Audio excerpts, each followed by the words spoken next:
And is it really compassionate to say to a person, I don't believe in you, you are a victim, here's everything you need, and oh, by the way, there is a very good chance you'll be dead in a year.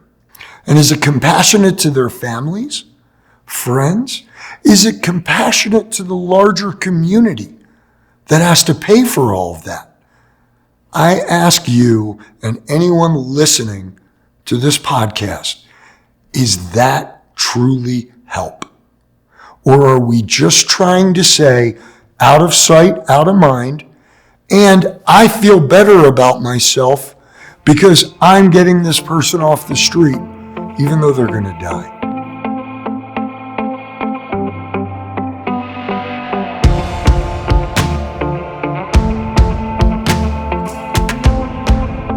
Hello everyone and welcome to another episode of the Lonely Podcast. In this episode, I'm going back to the issue of homelessness in America, and I'm discussing with Mr. Paul Scudo. Paul is the current CEO of STEP Denver, which is an organization that provides recovery and rehabilitation services for men suffering from the disease of addiction, as Paul describes it. Beyond his professional credentials, Paul's personal story puts him in a position to be highly qualified for that job. Paul also suffers from the disease of addiction and lived on the streets of Denver for a period of 2 years until he started his recovery. In our conversation, we discuss the current homelessness crisis in Denver and throughout the United States, whether today's drug availability and potency make the situation even worse than it was before. What are the root causes for homelessness?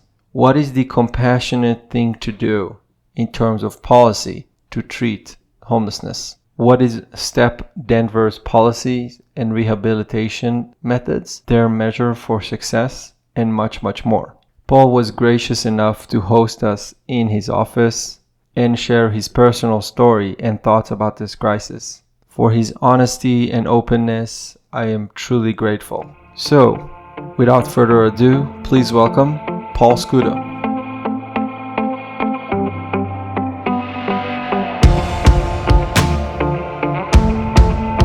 First of all, I would say thank you so much for coming on the program and taking the time and hosting us here. It's really great. And again, the goal here is to really provide different perspectives and kind of dig into this issue of homelessness in America. And you have a very unique personal story, so I would like to start with that. If you can share, first of all, what are you doing today and how did you end up doing that? Sure.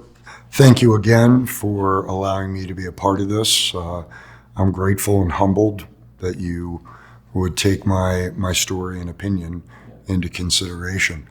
My name is Paul Scudo. I'm the Chief Executive Officer of STEP Denver. STEP Denver is a men's residential addiction recovery program, long-term program here in Denver. And it is a program that gives men with nowhere else to turn the opportunity to overcome the consequences of addiction, like homelessness, through a program that's based on sobriety, work, and accountability. So how did I get here? That's a great question.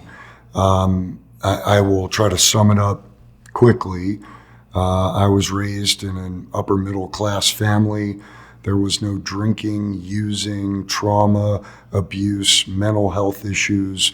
I was afforded all of the opportunities of that upbringing and was raised with very good values on work and ethics and integrity, and started using drugs and alcohol with my peer group the way many people do. And I am an individual that suffers from the disease of addiction. I have a genetic predisposition that when I put drugs and alcohol into my body, a chemical process begins that supersedes the ability for the prefrontal cortex's ability to make logical and rational decisions. That disease is chronic and progressive in nature, so I was able to manage it for a very long time. College-educated married, great job with a Fortune 500 company, owned a home, lived a fantastic life. But as my drug and alcohol use progressed, I began to suffer those consequences. I got a divorce. I began to lose jobs. I was arrested for the possession of drugs. I eventually lost another job. I had no money. I lost my home and ended up being homeless for 2 years. My only goal every day was to collect $3.85 to get a bottle of vodka to blot out the misery that was my existence, because I could not understand why someone that was afforded every opportunity in life, was very successful at so many other things, could not stop using drugs and alcohol. And I tried over a 10-year period as I watched these consequences pile up. So when friends found me, put me into treatment, I was exposed to a peer recovery community and the 12-step process. I went to treatment for 90 days and then lived in a sober living environment for a year. During that time, I volunteered at the treatment center that I was a part of. And during that time, went back and got my education in addiction counseling. I was eventually hired by that treatment center to be a counselor there and worked there for 3 years. I was recruited away by this organization to come and build a program, the program that we may talk about today. And over the course of the first year, built that program, implemented that program, began collecting data on that, and we saw very, very good success. Eventually, the executive director that hired me left to pursue other opportunities, and because I had lived experience, addiction education experience, I had built the program here, and I had 27 years of business experience prior to getting into this industry. The board of directors decided that I should be the next executive director. Just recently, we have collected enough data to show that this model works. We have talked to people across the state and around the country that have expressed an interest in bringing this model to their community. So the board promoted me into the chief executive officer role so that I can focus on growing this model and bringing these principles into other communities moving forward. So that's the short version.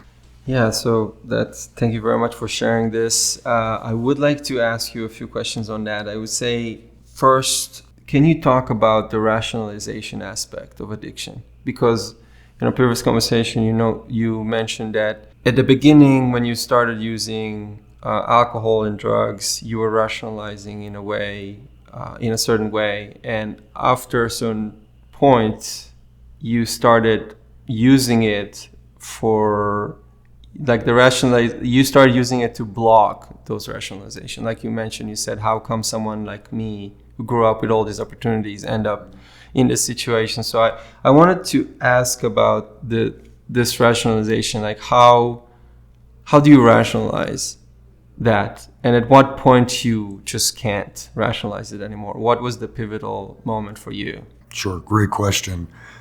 Human beings in general try to make sense of what they do, their decisions, their choices, actions, and behaviors. So when I started using drugs, it was a peer bonding experience. I liked the way it felt. It brought me closer to my friends because we were having shared experiences.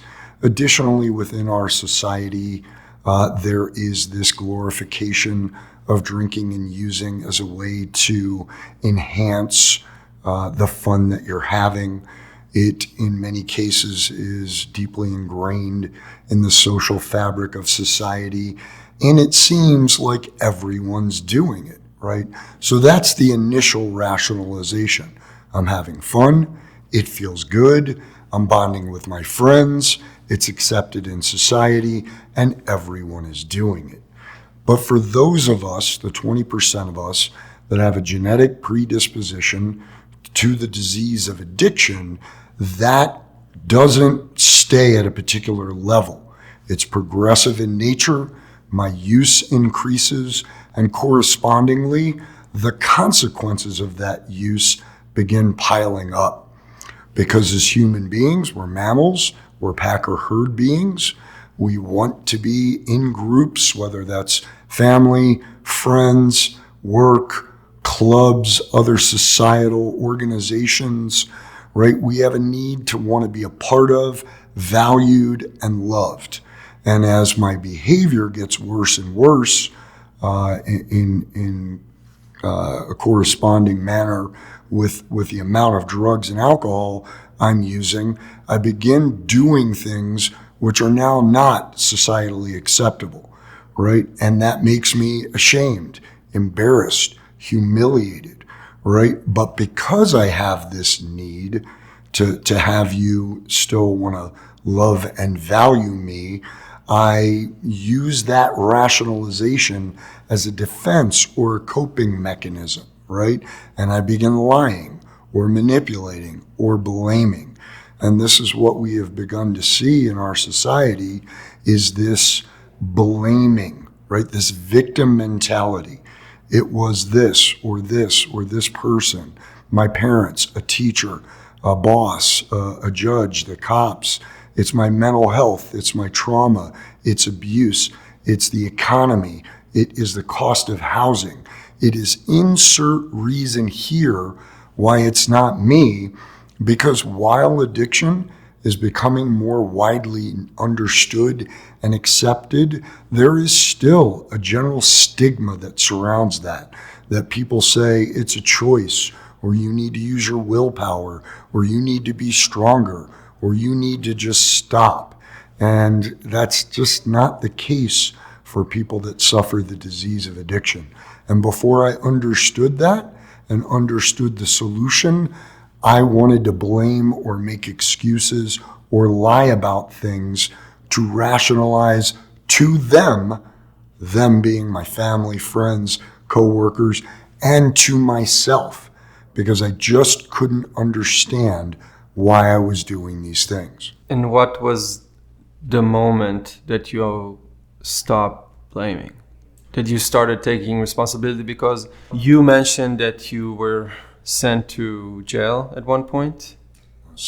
On several points, sorry. So can you maybe talk about that, and what was for you personally, what was the point that made you understand, okay, it's on me, I need to take responsibility here? So the first time I was arrested, I was very defensive, right?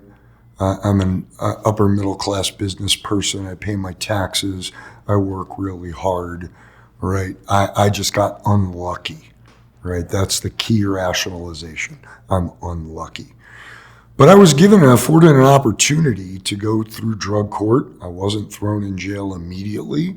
And they said, all you need to do is stop using, go to these drug and alcohol classes, do some community service, pay your fine. If you do that over a course of a year, then the felony will be off your record, right? And I could not stop drinking and using. And that is the first time I began wondering, right? Is this my fault? And I couldn't understand why, right? And so internally, as I would get arrested again for having a dirty UA or missing court or not showing up at classes, that's when it began to set in that this was really about me. It wasn't anyone's fault. And the rationalization pivoted from, it's not someone or something else's fault, but it was my fault, but I couldn't understand why, right? So the rationalization became, I'm unlucky. Life is unfair. I must just be weak. I'm unethical. I'm immoral. I make bad choices. I am a bad person. When in fact, it was also none of those things. it was the disease of addiction and the chemical process. Yet I still wasn't at a point where I had learned about and understood that. So what would you say to people who are not suffering from the disease of addiction as you described? You said it's 20% of the population. So is it fair to assume that some of the people who develop addiction are not suffering from this predisposition? And if so, how would you rationalize or help them make their life better, I would say, in terms of taking accountability and responsibility for their decisions? So an individual will know at a certain point whether they can or can't stop, right? And those people that cannot stop, in 99% of the cases, have the genetic predisposition to have the allergic reaction to mind-altering substances. So there are some folks that might drink or use recreationally, and maybe they drink a little too hard, they use a little too hard, and they have an initial set of consequences. Usually, those consequences are enough at that point to make them stop or moderate to a point where they're not behaving in a way that generates these consequences. So there's really nothing you need to say to them. Then there is a second set of folks, and it's usually around alcohol. And we call these people functional alcoholics. That while their behavior is detrimental to themselves and their family, it is not so detrimental that they begin to have consequences like getting terminated from employment, getting arrested, losing their home, whatever that might look like. Those folks usually don't come to some sort of awareness until later in life when they begin having physical repercussions. And their doctor tells them this is a direct result of your drinking and you need to stop drinking, right? And then there is this third class, people like me that begin having consequences, try to fight through the consequences for a long period of time, rationalizing it away, or even if we accept it, I'm an addict, I can't stop, I don't know what to do, and I accept that, and I try to navigate life around my addiction until I can't anymore. Those are the people that in some cases you can stop earlier on when they have a set of initial consequences that are serious enough that you can point to those, share your own experience, and hopefully they're willing to do some work around that. But in many cases, those people are stuck in the rationalization or blame game because they're embarrassed, ashamed, humiliated, and they don't want to stop using because they can't picture at this point a life of not using, or they can't picture at this point what it will take to stop using and then overcome the consequences that have built up and rebuild their life. And what about, okay, so another question, I guess these are two questions that I want to ask, okay? Because your story, and please correct me if I'm wrong, but I believe that, did you start the rehabilitation process around 10 years ago, 2011 or something like that, or around that? 13, almost 13. 13 years ago. It will be 13 years on February 17th. Okay. What is different today? Like, from your perspective, what do you see? The people who come here and ask for help, what is different between their situation and your situation at the time, 13 years ago? And I am asking this because, you know, we all know about the opioid crisis and how people got addicted on Oxycontin. It was very, you know, they were prescribed Oxycontin from their doctor after they went to the dentist for some sort of a treatment or something like that. And sometimes it was that difficult, sometimes it was sometimes it was that minor, sometimes it was more severe surgery that they went through. But that led a lot of people down the road of developing addiction to heroin and other drugs. One of the things that I understand today is that the potency of the drugs that are on the streets, whether it's P2P, methamphetamine, or fentanyl, is so powerful that even if you are not predisposed to develop addiction, it is extreme. You can develop, psychosis and stuff and other mental illness just by as a consequence of your use of these type of drugs. So I guess my question is, do you see a difference? And that's a very long kind of build up for that. But do you see a difference, and do you recognize anything that is different today than it was at the time when you were starting your recovery? Yeah, that question is also very broad, Right. because you're touching on a few different things: societal norms, availability of substances, and the potency of those substances. I guess the question, to try and pinpoint it, some of the things that we see today that are very frequent on the streets were not available 13 years ago.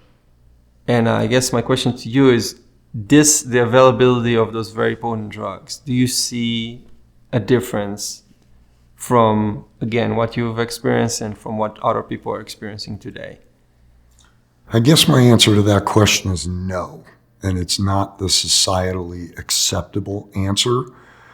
Society is wanting to look at and point at a reason why we have these problems, and they call them crises.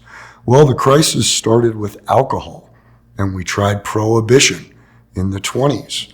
Then the crisis was marijuana in the 50s. Then the crisis was the hallucinogens in the 60s. Then the crisis was cocaine in the 70s. And then it was crack in the 80s. It was the designer drugs, ecstasy, ketamine in the 90s. It was meth in the 2000s. It was the opioid crisis in the 2010s. And now it's the fentanyl crisis, which is an opioid, in the 2020s. Have the drugs gotten more potent? Yes. But the disease of addiction, the homeless problem, the overdose issue has always been there. It hasn't been as front and center, and that brings me back to the societal norms, right? Outside our door, you see the encampments with people shooting meth and fentanyl.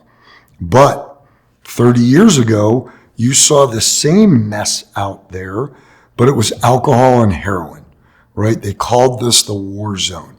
This was Skid Row, right? And there has always been addiction and always been homelessness, but it has been more hidden, right?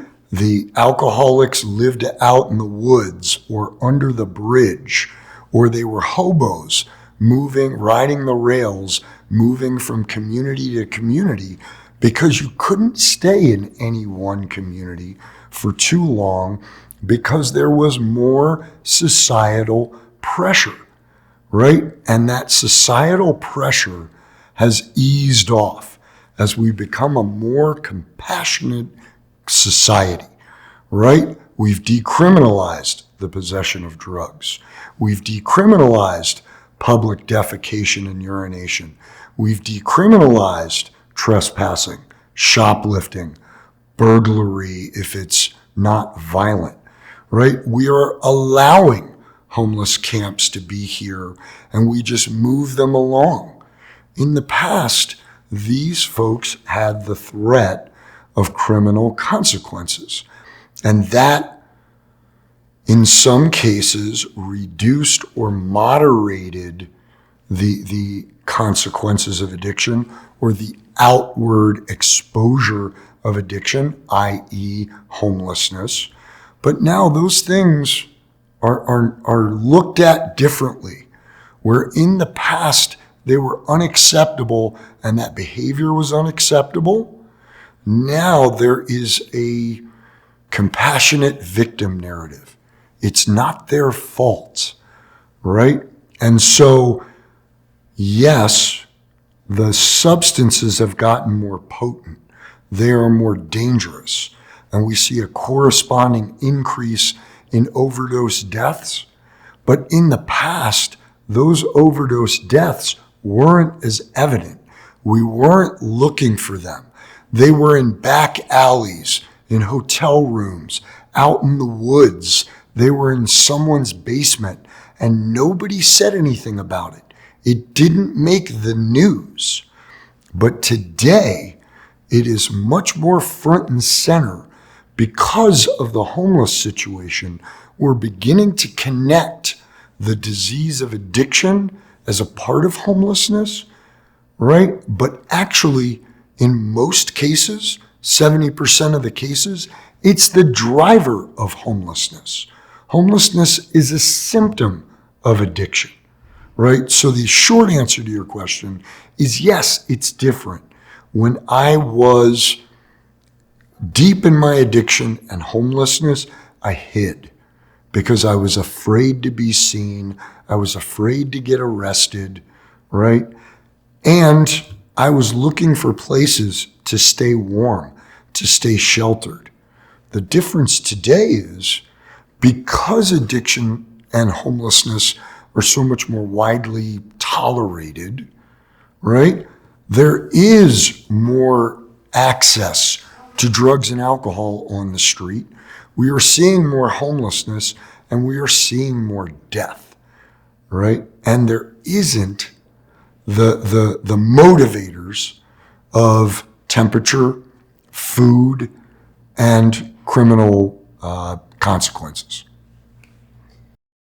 Yeah. You talk about compassion, but one can argue that it is not compassion. You're absolutely right. To let people live like that. So can you maybe touch on that point exactly of compassion? What do you mean by that exactly? And what is compassion to you? What is the compassionate thing to do with when it comes to dealing with folks like that? So I'll take a step back to when you asked about my use and my criminal engagement, right? At a certain point, my family and my friends cut me off. I had gone to jail at this point more than a dozen times, and I was afraid of going to jail again. And as a matter of fact, had fled a situation, police contact, where I knew I was going to get arrested and probably go away for a long time, right?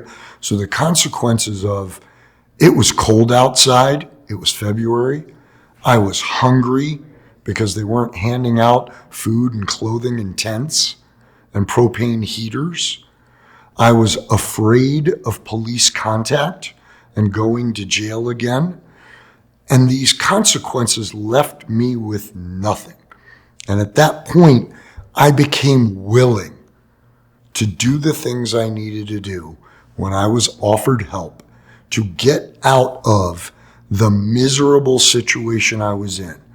Cold, physically weak, tired, hungry, afraid of getting jumped on the street, and afraid of getting arrested and going to jail, right?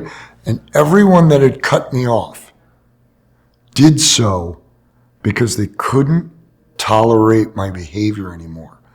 And they knew if we keep enabling him, keep bailing him out, keep giving him money and things, keep supporting him, he is going to continue the life that he's living until he dies, right? So these consequences motivated me to get help. And ultimately, I look back and I feel like that was compassionate.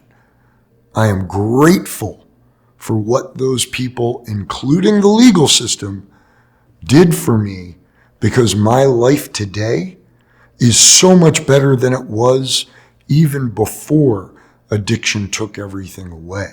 And I have the opportunity to help people. And I've rebuilt relationships with my family and friends. And those relationships are better than they were pre-addiction, right? Our idea of compassion today is to say that person is a victim. It's not their fault. And almost in 100% of the cases, it's not their fault. They're not responsible for having the disease of addiction or growing up in a bad environment or getting abused or being a part of traumatic situations. Yes, it's not their fault. And sometimes life isn't fair. And am I going to live in a victim mentality? Or am I going to say, or are we going to say, that is a shame. Let us offer you help and services, but you have to be responsible for putting in the effort, putting in the work, being engaged, right? Meeting us more than halfway to work to get yourself out of, to manage your disease, to overcome the challenges in your life, to be a better person and have a better life. But no, we don't say that. What we say is that person's a victim, and we're going to give them this, give them that, and we're not going to expect them to do anything. And the subtext of that, Evie, is we're telling the person, we don't believe in you. We don't believe you can do it. We don't believe you have the ability to rebuild your life. So we're going to take care of you. And we're going to say, whatever you need, we're going to take care of at the cost of the community, right? We're going to put you in a home, but we're not going to have any expectations that you don't drink or use, that you get a job, and that there is an off-ramp to us paying for your housing, your food, your clothing, and your medical care, right? And thus, many people, and I'm sure Tom Wolfe told you these statistics of the number of people that were put into housing in San Francisco that died alone of overdose or physical health issues as a result of addiction. That 67% of all overdoses in San Francisco occurred in those housing projects, right? And at what point is it economically unsustainable that we're going to provide housing, food, and medical care for these people with no expectation they're ever going to leave it? The next year, there's a new set, and we're paying for that set. The next year, we're paying for a new set, and there are the previous two sets, right? That's going to compound over time. When does the money run out? And is it really compassionate to say to a person, I don't believe in you, you are a victim, here's everything you need, and oh, by the way, there is a very good chance you'll be dead in a year. And is it compassionate to their families, friends? Is it compassionate to the larger community that has to pay for all of that? I ask you and anyone listening to this podcast, is that truly help? Or are we just trying to say, out of sight, out of mind, and I feel better about myself because I'm getting this person off the street, even though they're going to die? Yeah, I totally agree that when last time we discussed, I called it, it's basically facilitating euthanasia. Correct. Because what happened is, and I think a lot of people with good intentions, either they ignore the truth or they just rationalize it in a different way. I've read some folks that say, when confronted with the fact that 20% of the homeless individuals in San Francisco that were put in housing died within the next year or two.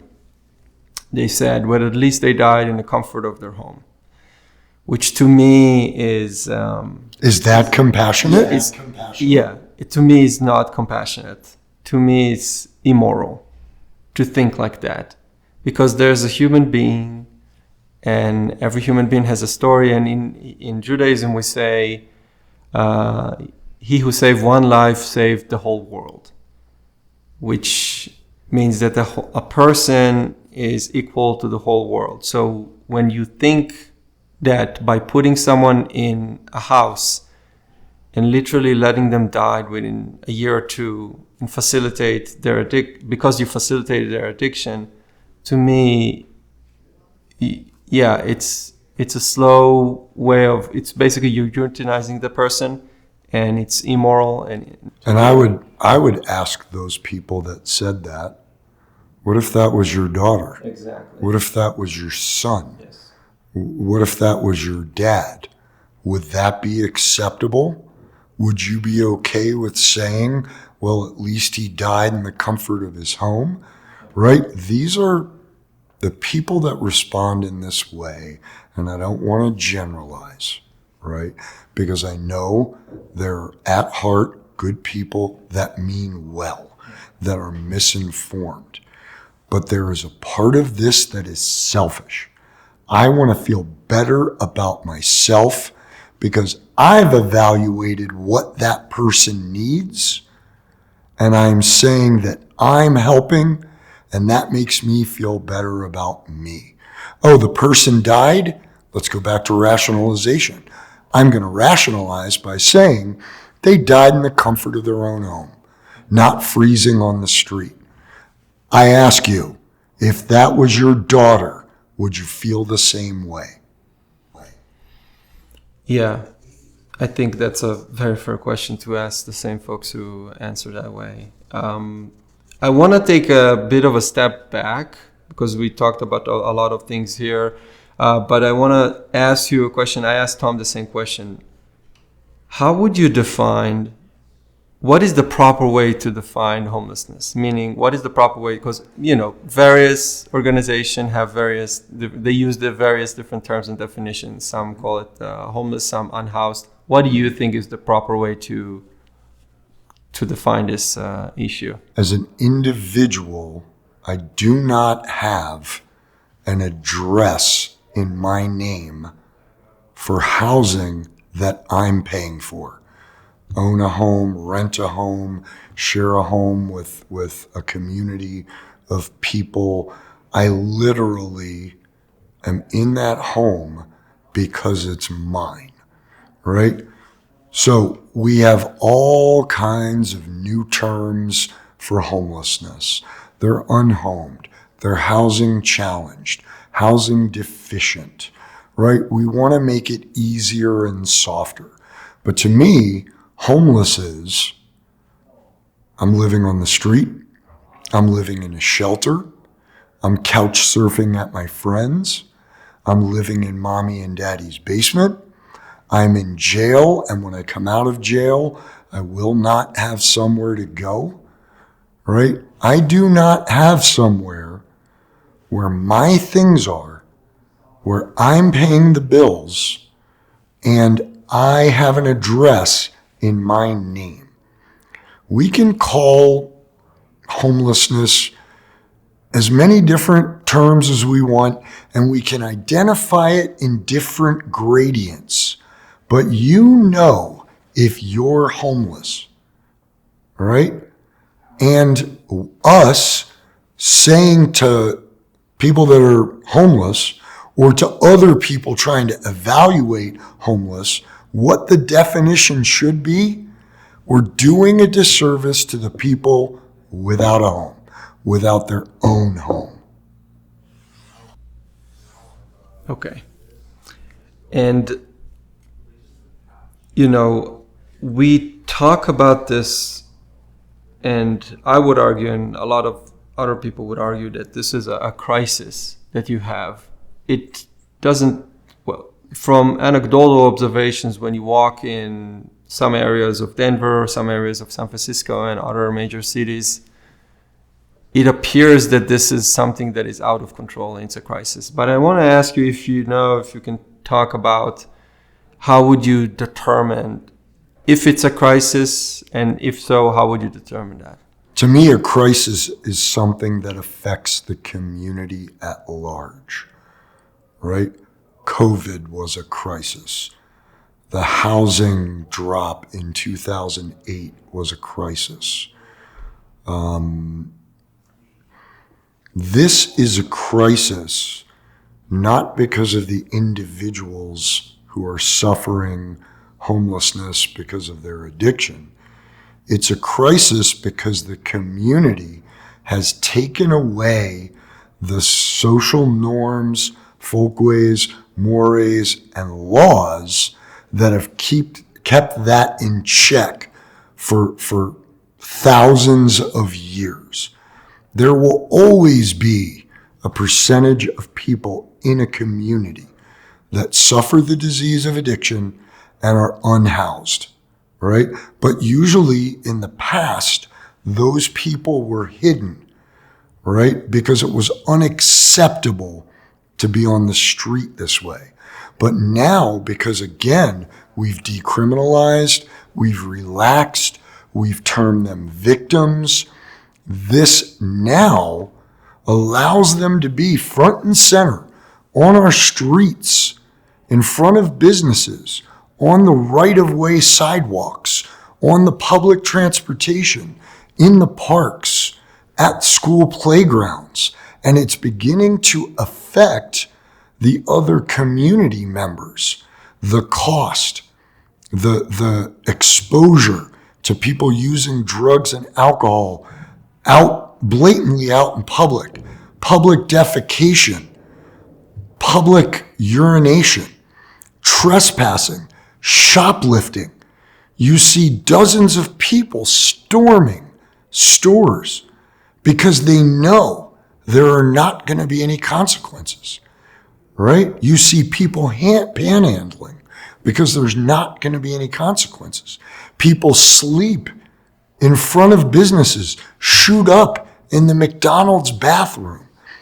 It's a crisis because it's affecting the average citizen. It's not more than it was. It's just more evident than it was. No, let me retract that. It's become more now because it's become easier to get by. So those numbers have grown. When in the past, societal pressure or legal pressure would have got a person on the road to recovery, they now don't have to get on the road to recovery. So there is a higher corresponding percentage of the number of people, right? But it's a crisis because it's affecting you, your family, your business, or transportation, or public right-of-way, the parks, right? It is now easier to see. The media is paying more attention to it. So now it's a crisis. Yeah, and I wanted to ask your thought so I recently talked with some folks who run NGOs that help homeless who live on the streets, whether it's to help them with laundry services and Portable showers. Yes, portable showers, etc. And these folks mentioned that basically Denver, because it has such a robust system of healthcare and services that they provide homeless, that it attracts other folks from other states to come to specifically Denver. And I know that is the case also in California.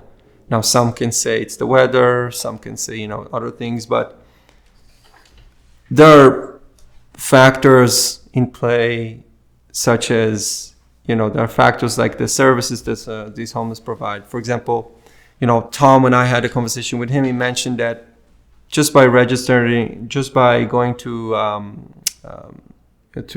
to ask for, I think, healthcare.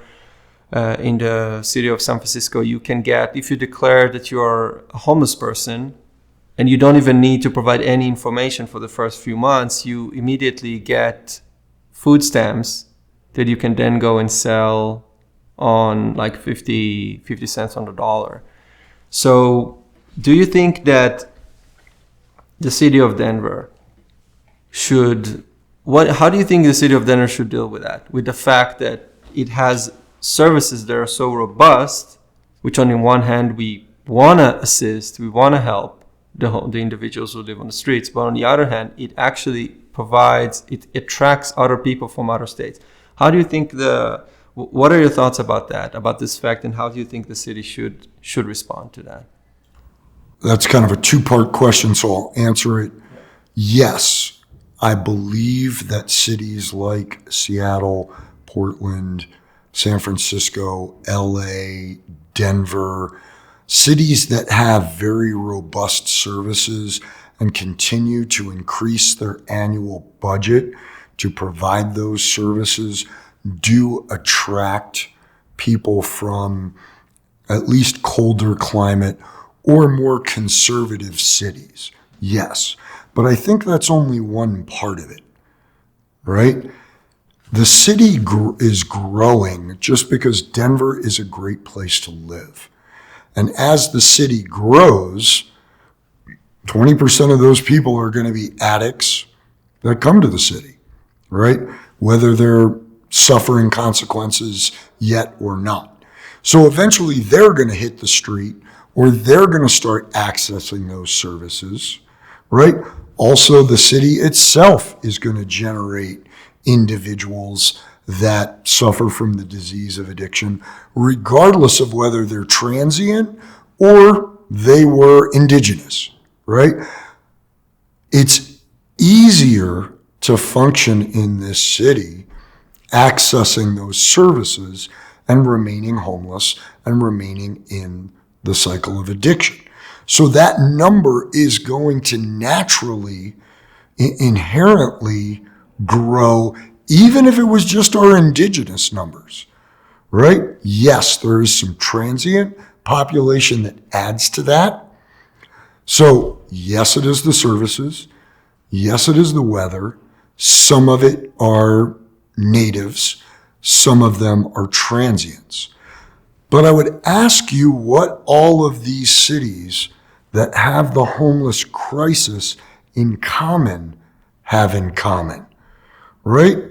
Do you ever hear about the homeless crisis in Raleigh, North Carolina, or Atlanta, or Tampa, or Omaha, or Dallas, or, right, some of these other nice warmer weather cities, right? Knoxville, Nashville, New Orleans. You don't hear about this and see the images on the news the way you do about these other cities. These cities have a very progressive take on providing services and sustaining this victim narrative, whereas other communities won't tolerate that. They still have laws and social norms in place that discourage this and drive individuals to help before the population of homeless people explodes and becomes a crisis. So do we have a crisis nationally? I don't think so. Do we have a crisis in certain communities and those communities get a lot of press? Absolutely. So I said before, it's a good segue to ask you, what do you think is a proper solution, if there is one, or any type of policy that, for example, the city of Denver or the cities that you mentioned should implement in order to actually improve the situation? That's a difficult question, right? Different people respond to different modalities, but human beings at their core are motivated to change based on their life circumstances. And the more difficult your life circumstances are, the more willing you are to do things to change those circumstances. We inherently want to be comfortable. We inherently want to be safe. We inherently want to be, we want to feel good about our environment, right? And so for situations like this, the first thing I would say is we need to go back to a traditional set of standards for social norms, mores, and law. And I don't mean we go back to the 50s, 60s, and 70s where it was discriminatory and racial and, right? That's not what I'm talking about. I'm talking about the basic rule of law, right? If you possess drugs, regardless of your color, you're going to jail. If you shoplift, regardless of your gender, you're going to jail. If you defecate publicly, regardless of your gender ideation, you're going to jail, right? And we need to stop handing out tents and clothing and food and services at a clip that increases on an annual basis, all right? We need to make using drugs and being homeless difficult, right? So that the option of not using drugs and not being homeless is a better choice, right? Or has less consequences associated with it. Like we talked about, someone that's caught up in the disease of addiction doesn't have a choice. But if you continue to enable that, they will continue using. If there are laws and mores and norms that force a person to stop using, that's when you can begin providing services. So I'm not advocating a person just goes to jail, right? Sending someone to jail and letting them sit there without giving them an opportunity for help first doesn't work. That creates a jailhouse culture, a jailhouse mentality, and we're just throwing money at housing people anyway, right? That's not the goal. The goal is rehabilitation in all senses of the word, not just criminally and not just substance use disorder, but help a person to rebuild their life so that they become productive and contributing members of the community. So that starts with, we're going to uphold the laws and we're not going to just provide free services should you choose to be homeless, live on the streets, and continue to use drugs and alcohol. So along with jail would come forced services, right? And by forced, I mean you're going to go while you're in jail through 90 days of substance use treatment. At 90 days, you would get a mental health diagnosis. Once your brain and your body are healed and your brain chemistry is back to baseline, when I can actually diagnose an individual and they're not still in lying, manipulating, blaming mentality, when they're not in survival mode, right? When they're not in making excuse mode, and when you can actually see, based on stable brain chemistry, whether or not they have a legitimate mental health issue. Because drug and alcohol use manifests itself as mental health symptoms. Using meth represents as bipolar. Alcohol and opiates represent as depression. Cocaine use represents as manic or ADHD behavior. You can't give someone a mental health diagnosis until that person is at a place where their mind and body are free of drugs and alcohol, their brain chemistry is stabilized, the neural pathways are being rewritten back into a normal state, and then you can make that assessment. But at the same time, right, for those folks that really don't have a mental health issue, which you're going to find are probably 80-90%, then you begin workforce and career development training in jail. You begin life skills training. How do I put together a budget, rebuild relationships with family and friends, make my bed, clean up after myself, do my laundry, navigate transportation? How do I use a calendar to plan out my schedule for the day? Things that many of us take for granted, but that folks that are living on the street may have never learned because they didn't have a family upbringing that taught them that, or they're far enough removed away from that, if they did have that upbringing, that they've forgotten, and those need to be relearned and reconditioned. All right? And then while I'm in jail, I begin work release. And I go out and I work a full-time job. And I come back to jail at the end of the evening. I have to open bank accounts, and we teach them how to do that. And we have to put money in savings, and we learn to budget that money. During this time, I can start rebuilding relationships with family and friends so that by the time I'm out of jail, I have healthy relationships with people that trust me, right? We teach them, all right, when you get your own apartment, these are the responsibilities you're going to have, right? You're going to have to open up utility accounts. You're going to have to grocery shop. So we're going to teach you while you're incarcerated how to purchase and prepare your own food, how to make a grocery list, how to navigate transportation to the grocery store, to medical checkups, to work, to family and friends.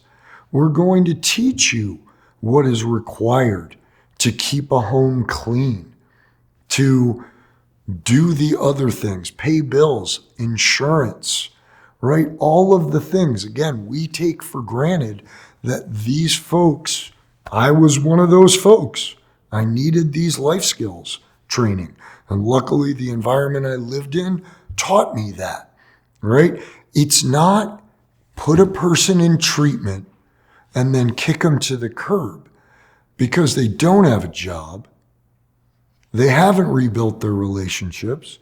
They have no transportation, don't know how to get transportation. At that point, they probably can't afford housing because they haven't saved up any money. If they get housing, they don't know how to take care of it. And this is going to cause stress, anxiety, fear. And I'm going to cope with that the way I've always coped with it. I'm going to go back to using drugs and alcohol. So all we do is perpetuate the cycle. The solution is a long-term forced solution that after about 6 months, these people aren't going to feel like they're forced because they're engaging in the community by working. You're allowing them to meet with family and friends. You're teaching them how to take care of themselves. And by the time they get out, they've built the outside support systems, particularly 12-step, and family and friends that are going to help them as they re-engage with the community. And they're going to have the financial resources and have learned how to budget their finances and save to be able to get into the community in a safe, stable fashion, right? So jail alone is not the answer. And this narrative we hear about, oh, we offer wraparound services. Yeah, you might offer them, but are they the right ones? Are they required as a part of the help? Or can I just get a home and a food stamp and a Medicaid card and you're going to give me clothing and you're going to subsidize my utilities? But you're not going to force me to learn to take care of myself. There's no off-ramp for the help. So again, I'll kind of hearken back to what I said. You compound the cost and you compound the problem, right?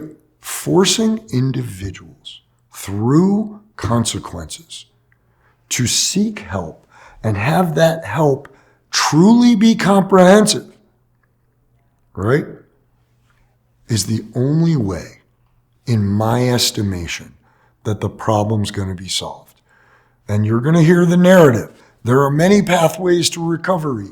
Every individual is unique and they respond to different modalities. Humans at their core are humans. And we all need the same basic attention. Can we be culturally responsive? Yes, on the back end, right? The disease of addiction does not discriminate by color, gender, sexual orientation, socioeconomic upbringing, religion, education. Addiction is addiction, and it brings you down to basic human needs.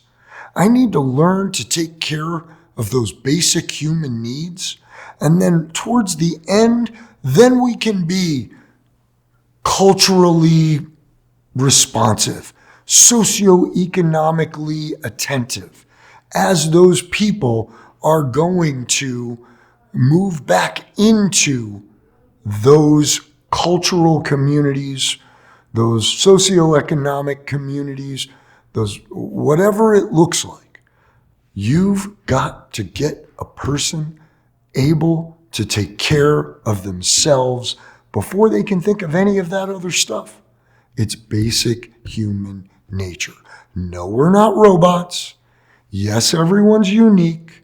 Yes, we need to be sensitive to where people came from, and we cannot discriminate, but we also cannot make all of these programs that speak to a specific individual, but not talk about basic human needs and basic human values and basic human skill sets. Okay. I think it would be interesting to hear about this organization, and provided what you just talked about. Can you explain what is it exactly that you do at Step Denver? You touched about it a little bit at the beginning. So I would say the first thing would be, what do you do here and what are your objectives, basically, as an organization? So what we do is we give men with nowhere else to turn, right? These are the individuals that have had all the consequences of addiction. They will not get help from family. They will not get help from friends. They are sick of living in encampments or in shelters, sick of going back to jail, sick of being hungry, tired, but most importantly, they're sick of how they feel in their core. And these individuals come to you? So, yes, we give them the opportunity to overcome these consequences through a long-term addiction recovery, career development, and life skills program, right? It's geared to go anywhere between 6 months and 2 years, dependent upon the individual. There are goals and milestones in each of the 4 phases geared to motivate and reward an individual as they achieve these things. And each one of these goals and milestones are built in a way that, as I just mentioned, we're preparing an individual to be self-sufficient and take care of themselves with a foundation in recovery, a full-time tax-paying job where they have learned to budget their finances and save money, but they've also learned the life skills, all of those things I mentioned earlier, that are going to help them transition as independent individuals back into the community. So our men come to us from a wide variety of referral sources, straight off the street, because the homeless community is very integrated and they know all the services, who does what, where I can get what, And usually after they've exhausted all the socially acceptable services we talked about, someone says to them, hey, if you're really ready, you should go to that step place, right? They come to us from detox, treatment, shelters, jail, probation, coming out of mommy and daddy's basement because they heard about us on the radio. They come to us from a broad spectrum of referral sources, but they all have one thing in common. None of them have an address in their name, and they're either on the street or they're about to be on the street. And what is the process that you go through? With those folks? So our program costs nothing. We don't bill Medicaid, insurance. There's no private pay. When you're ready for help, come on in. We take no government money of any type, no tax money of any type. All of our funding comes from individuals like you providing us a donation. It comes from corporations in the community that believe in our mission and our methodology. It comes from private foundations that are aligned with our mission. It comes from a vehicle donation program in which community members can donate vehicles. We sell those at auction, and all of that money comes back. So there are a few things that would keep an individual from being allowed into our program. If you're not willing to get off of government or third-party financial assistance, EBT, disability, SSI, check from your church, check from mommy and daddy, check from another nonprofit, you can't be on any third-party financial support. We're going to help you get a job. We're going to teach you to budget your money. We're going to teach you to save your money, and you're going to leave here with enough money to put a deposit on a place to live, deposit on utilities, purchase the things that you need for that independent living environment, right? So you can't be on any third party or government financial assistance. You can be on Medicaid because we are not a clinical or medical facility. We would never deny anyone health care. And you've been out there probably not having had any kind of physical or mental health checkup, and we want you to go and get that, and you need Medicaid to do that because your body might be in a situation where you need a facility with medical services attached to it because there's something going on inside as a result of your drinking and using that requires medical attention. If you have any severe violence in your criminal background history, homicide, sex crimes, crimes against children, or a pattern of assault, abuse, or domestic violence, everybody comes in with an assault or a DV as a result of their use, right? Resisting arrest. I harassed my girlfriend on the phone. I got in a fight at a bar, right? But when we look at your criminal background and it's assault, DV, assault, right? That indicates a need for a higher level of clinical anger management care, right?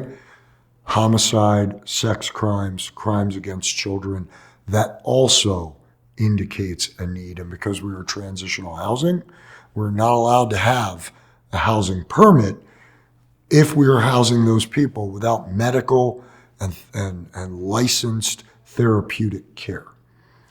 Otherwise, come on in. If you want help, we want to help you.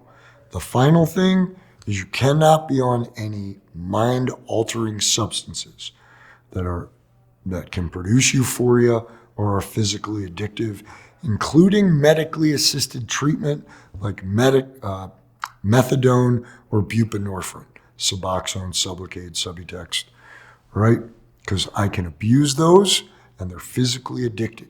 We take other forms of MAT, naltrexone, Vivitrol, Antabuse, things that I would take in quantity and not get addicted to, and they will never produce euphoria, so they are not mind altering. Mood altering, things like mental health meds, Zoloft, Wellbutrin, absolutely not a problem. Heavy psychotics, we can't deal with those either because those require medical and clinical attention. And usually that means that person has a mental health issue that is legitimately above our ability to deal with. Psychosis, schizoaffective, multiple personality disorder, right? You have anxiety, you have depression, you have bipolar, come on in. Because in 90% of the cases, once you've been here for a few months, you realize I don't have that. It was a result of my addiction, and I was misdiagnosed, because that's its own complex too, its own industrial complex. We need to diagnose so that we can prescribe, and so that people have to have counseling and appointments, and that generates business, right?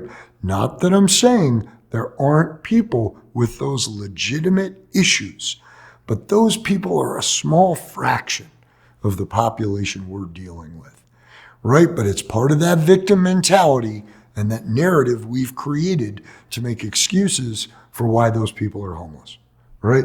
But in my experience, both working at a clinical facility, working at a non-clinical facility, and working with people in my 12-step community, most people don't have mental health issues. We've created mental health for pharmacy, counseling, and treatment reasons, right?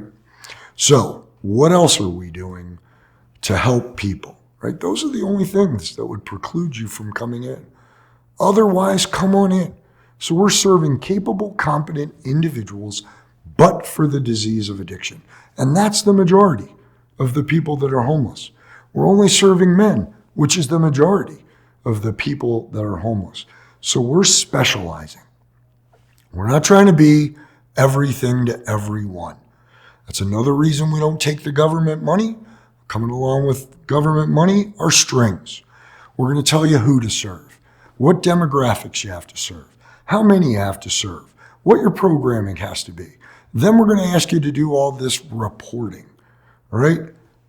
You need whole departments to get that money, people dedicated to that.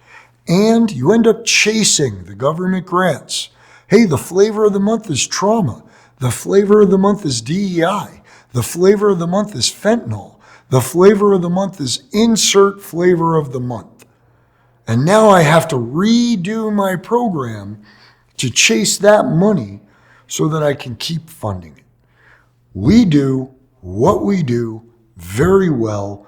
We're going to continue to specialize in that.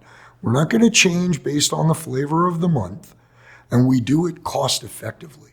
We serve 400 men a year. We have 22 employees, most of whom are graduates of our program. So we're doing this from a peer perspective. And our total budget is about $2.5 million, right? Extremely cost effective, outcomes driven, very effective from an outcomes perspective, right? So we're working on your addiction. We're building a foundation in recovery, addiction recovery educators, addiction programming, 12-step meetings, small groups discussing the 8 dimensions of wellness. But then our men are also working with our full-time career counselor, taking classes around how my addiction affects work, how the stress of work affects, and triggers me to want to use, right? How I need to show up as an employee now when I haven't done that in the past. Building a cover letter, resume, doing mock interviews, looking for work online, applying for work online, and then once they have a job, continuing to work with them on, now that I have a job and I've been there a few months, how do I get promoted in that job? Find a better paying job, find a career-oriented job. 72% of our men find full-time tax-paying work within the first month. Most of them can't get a job within the first month because they don't have a picture ID or a social security card, and it takes the government upwards of 2 months to get them that. And then 100% are employed within 2 months. Then for those folks that come back and work with a counselor, last year 48% of them found a better paying, career-oriented job before they left. As I mentioned, they have to put 20% of their gross income into savings so that they build up the necessary prudent reserve to transition into the community and meet the cost needs of doing such. But it's more than just addiction and a job. As we talked about, we're trying to affect a behavioral change in the individual. So one of our core components is accountability. You are now responsible for your choices, actions, and behaviors. Everyone has bad breaks. Everyone has had things that in their life that is not fair. Are you going to choose to live in a victim mentality? Or with our help, are you going to say, all right, that's not good, and what do I need to do to get out of that and rebuild my life and cope with those things moving forward? How am I going to take personal responsibility for who I am, what I do, and what my life is like? And we give them the tools to do that. We hold them accountable. There are rewards when they do well and progress in the program, and there are consequences when they break rules or are not progressing in the program. And we're teaching them, you are responsible. You cannot lie, manipulate, or blame anyone anymore, just like it is in the real world. If you get pulled over for speeding, it's your fault. You were speeding. You're going to get the ticket and suffer the consequences, right? But we also provide them with life skills. How do I make a bed? How do I do my laundry? How do I purchase and prepare my own food? How do I be respectful to those that live around me? How do I budget my money? How do I find healthy social and recreational activities? How do I navigate transportation? How do I rebuild my relationship with my family? How do I be a good community member that is ready to reintegrate? Because I've been living in a selfish survival mode for so long that I've either lost the ability for that, and maybe my family never gave me those tools. Great. Again, life has bad breaks. You might have had a bad upbringing. Let us help you. And once we teach you, it's your responsibility moving forward. So you said you help 400 people. Is that annually or annually? So just to, because I did the math very quickly. You said your budget is 2.5 million a year. I'm guessing it's a year. Mm-hmm. Okay. Okay. And with 2.5 million a year, you help treat 400 individuals. If you multiply that by 10, you get to 25 million a year, and you help 4,000 individuals. The current amount that the city of Denver spend on homelessness is beyond $200 million a year. So that is, I think, an interesting point to make, that I just wanted to make this point because, what you explain and the program that you provide people seem to be working. And I also want to ask you about how do you measure the success of it, but just on a budgetary, from a budgetary perspective here, it seems like it's very cost efficient as you described. That's less than $6,000 a person. Yeah, which is it's way less than what the current administration is spending and has spent in the past 10 years or so. The Department of Housing and Urban Development has, through a study in a number of cities, shown that it costs a community, depending on the community and its problem, between $40,000 and $120,000 per homeless person. Yeah, I believe that the University of Colorado, Denver also did a study, I think it was in 21, that found the same basically they conclude with the same, they reach the same conclusion. Sorry. So I guess the last question on this would be, how do you measure success? You did touch on that, but I want to ask, how do you measure and how sustainable it is long term? You have been a part of this organization for over a decade now. So what is success and how sustainable is it? Again, I'll try a few different questions. Success. Yeah. Success is a nebulous thing, yes. Right? Different organizations define it in different ways. Yeah. And the current buzz term is data-driven. Right. We've got data, right? And the question I would ask is, who's collecting the data? What are the questions in the data? What are the answers self-reported? Are they observed? Yeah. Right? And what's your motivation for collecting the data?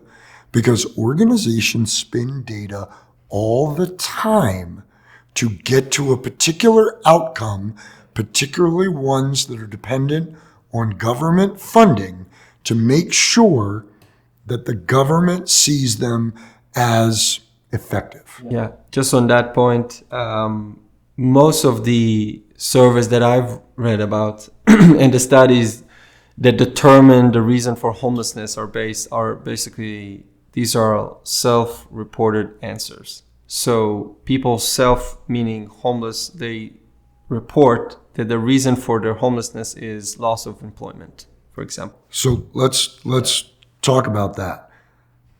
This population has learned the social narrative that I talked about earlier.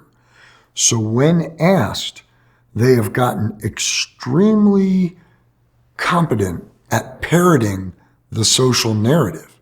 So you never hear about addiction, right? I lost my job. The very next question should be, why did you lose your job?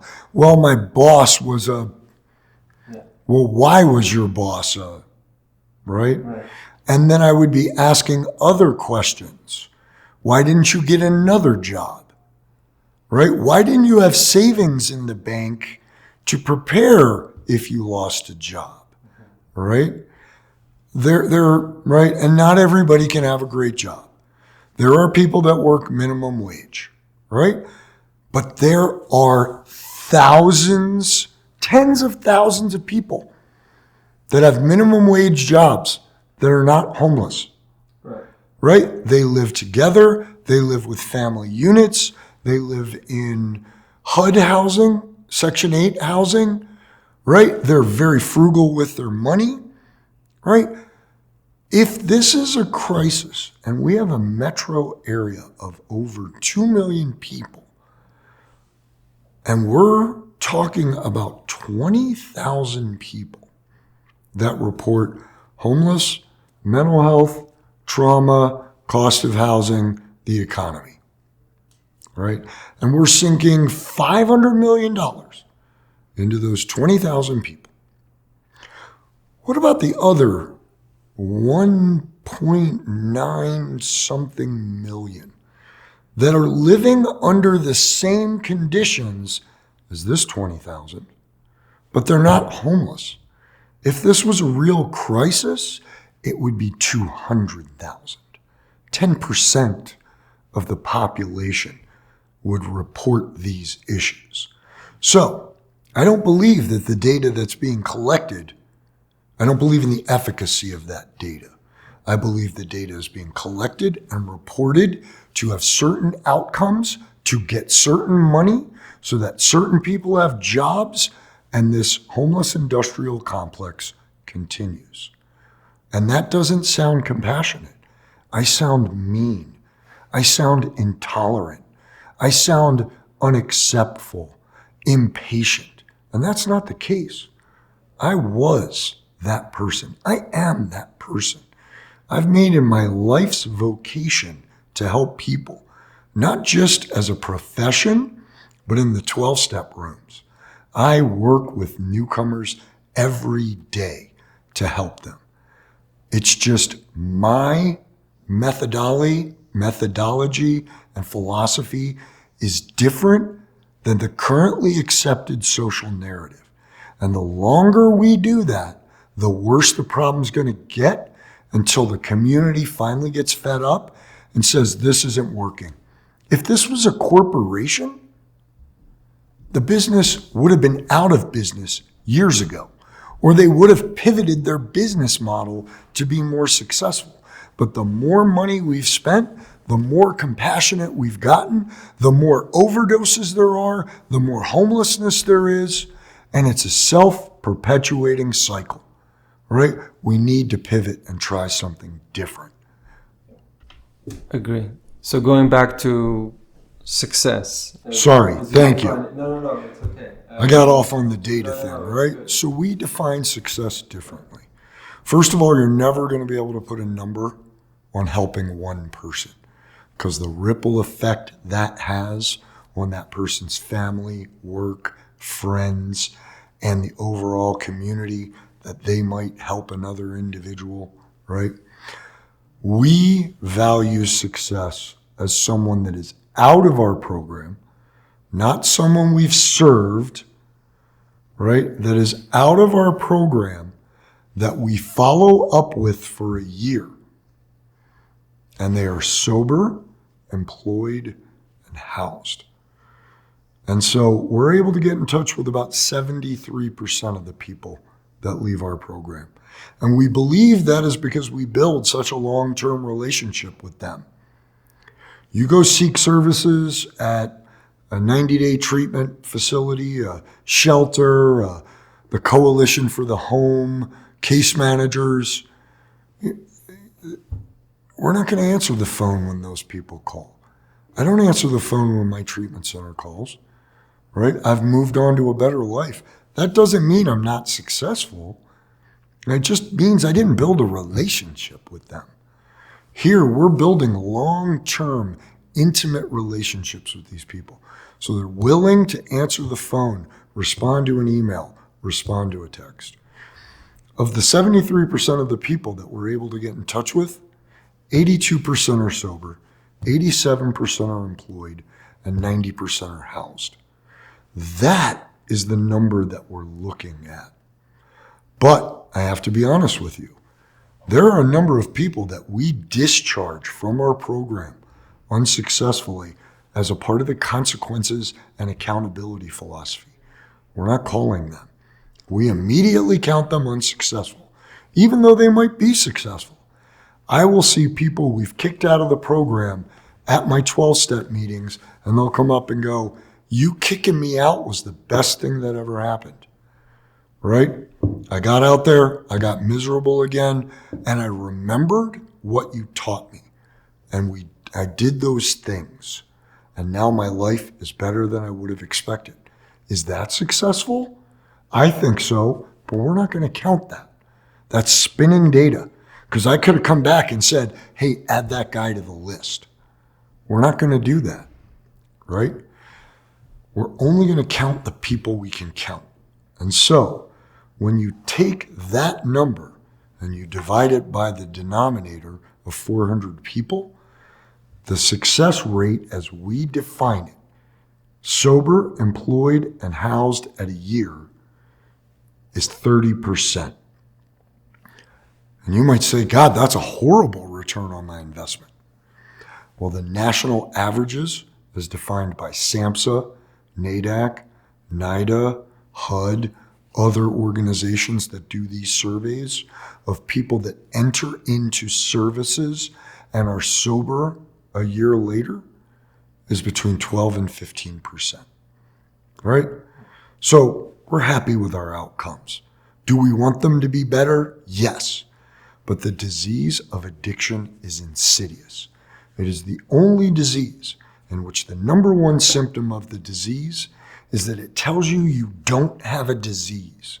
I so desperately want to be normal. I so desperately want to be in control.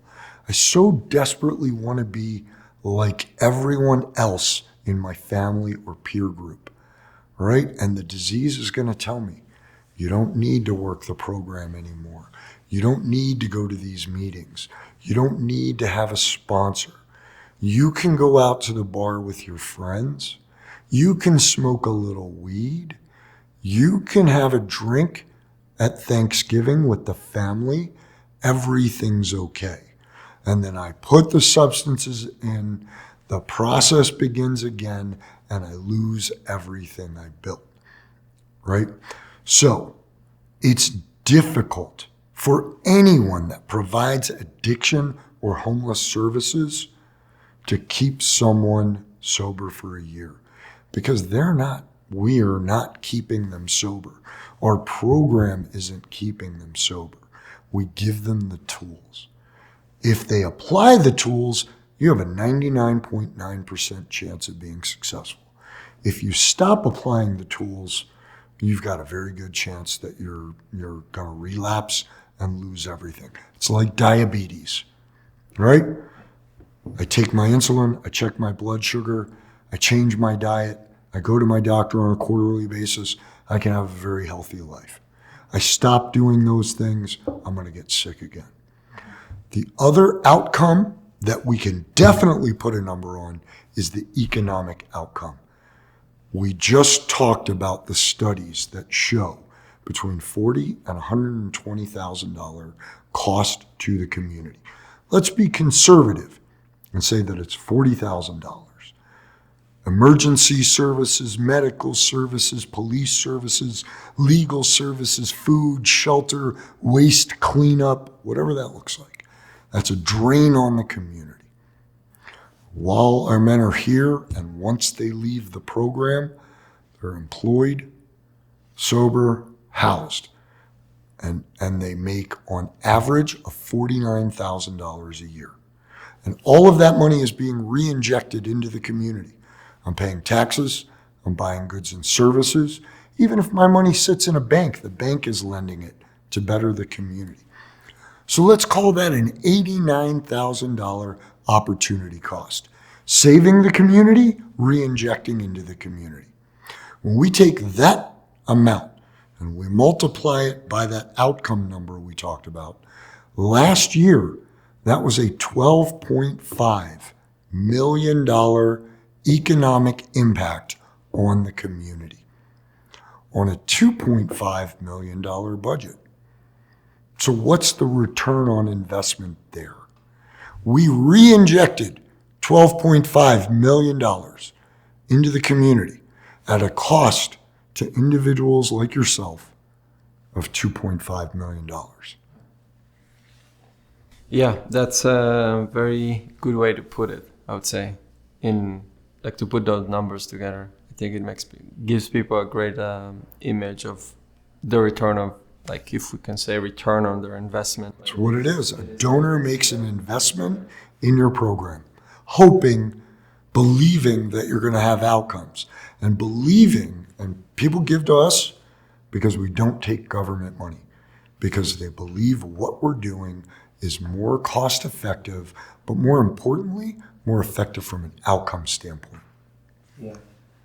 So last thing I want to ask, and after that we can wrap up. I know we're over time and you need to go, but I do want to ask if even despite everything that's going on, what you see on the streets and everything, do you have hope? And what are you hopeful for, I guess? That's my question. In terms of the future, do you have hope based on what you see? And even though the situation might seem very dire currently, do you still have hope? Absolutely. I believe in the dignity of human beings. Human beings over the tens of thousands of years that we have been around have gone through way worse crises than these. And we have come together and we've overcome them, whether it's been physical, societal, COVID, whatever it might be, right?